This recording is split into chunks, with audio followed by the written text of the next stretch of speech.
This weekend, the 30th Sunday in Ordinary Time, we hear the responsorial psalm, "The Lord hears the cry of the poor."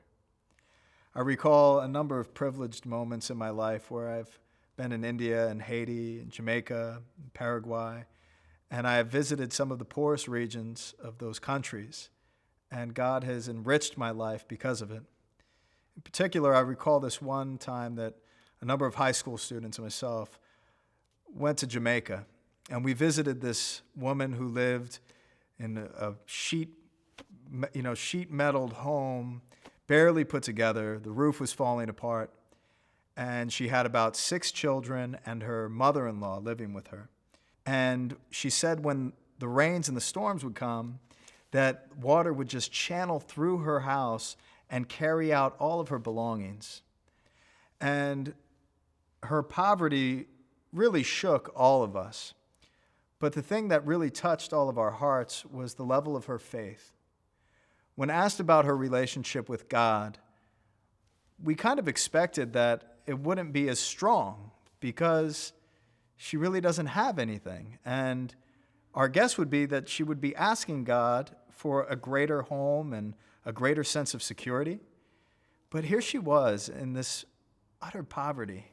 And she looked at all of us with such conviction in her eyes, and she said, God has gotten me through every storm.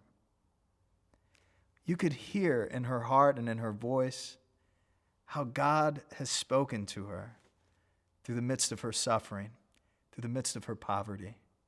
God responded to her cries for help. The Lord does hear the cry of the poor. And now in the recent aftermath of Hurricane Matthew. Hurricane Matthew that has decimated so many people's homes and displaced so many family members.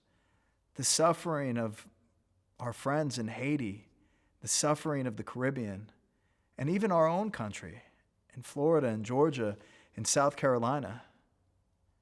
So much of people's physical things have been taken away. But even more so, people's lives have been taken away. We're called in this type of poverty to lift up our voice. We may not know when the storms come how we're going to fare, and we may not fare so well. But God is in our midst. God hears the cry of the poor.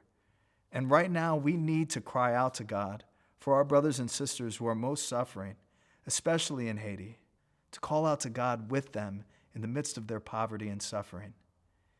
It is the cry of the poor that pierces the clouds that we hear in today's first reading.